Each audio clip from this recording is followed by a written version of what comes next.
because that's really the newest thing. Very, very excited. I'm actually going to switch this to True Color just so you can see.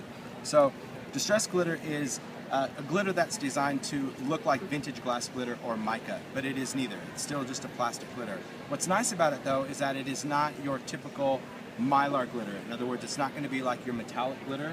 So it has some really unique properties when we go and use it. So let me show you that. It comes in 24 colors. Now, when you look at these colors, well, first of all, I just love the jar. I think the jar itself looks really cool. But when you open the jar and you see inside for the glitter is super sparkly. It's just like colored sugar.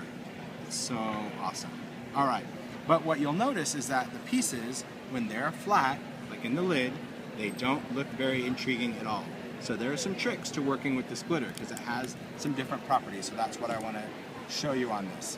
When we start out and we work with a shape, whether it's grunge board or chipboard or anything that you want to work with, I like to start with a color surface. The reason I like to start with a color surface is because if for whatever reason I don't get enough glue on an area and I miss some of the glitter, I will still have that color coming through. So that really works for me. So I'm just going to go in with an ink blending tool. Now I can work with Distress Paint, I can work with Distress Stain, I can work with Distress Ink, whatever you want, or I could even color with my markers. It really doesn't matter. Here I'm just going to go in, just going to pick up a little bit of ink, and let's say I want to do this wreath. We'll do this with some color there. All right. Now, the most important thing about this glitter, because it is not your typical glitter, is that you need to use a wet adhesive. A wet adhesive is going to be much better than a dry adhesive. A dry adhesive with this glitter is going to look like the inside of that jar. All the pieces are going to lay flat when they stick down. By using a wet adhesive, whether it's glossy accents, multi-medium, glue and seal, gel medium, anything that's going to be thick enough, when I put the glitter on, it's going to actually stick in different areas, and that's what's going to give us that faceted look. That's what's important. So for this one, I'll just use glossy accents, but really, whatever your favorite clear drying wet adhesive would be is going to be just fine for this. So with glossy accents, I can just kind of spread that around, and I want to have enough glue on there so I've got areas to have this stuff stick. There you go, spread that around, and I'll just take some sort of backer piece, and we're going to go in with our glitter. So gosh, what color do I want to choose? That's my, we'll go green. Let's do some peeled paint. Let's do that. Ah, good. You're going to dump that right over the top of it. Oh, I know, just that color. Really? It just looks good like that. All right, so I'm just going to pick that up, tap off the excess.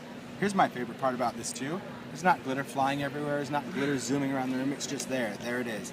And that's our nice sparkled look. Now, this excess glitter, of course, I'm going to put it back in the jar.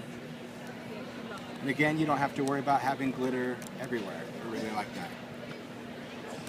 Now, depending on the glue that you use, we can also dry this. This glitter is heat stable, so most of the time we can't dry or heat metallic glitters because they'll melt. But this is a different type of glitter, so it allows me to dry this. So if you go in and use a wet adhesive, I've got that ability to go in and dry the glue without worrying about melting the glitter. And I really like that. And that's going to be kind of our nice sparkle finish. But there's a nice feature to this glitter that is very different, and I'll show you from this piece that's even down here.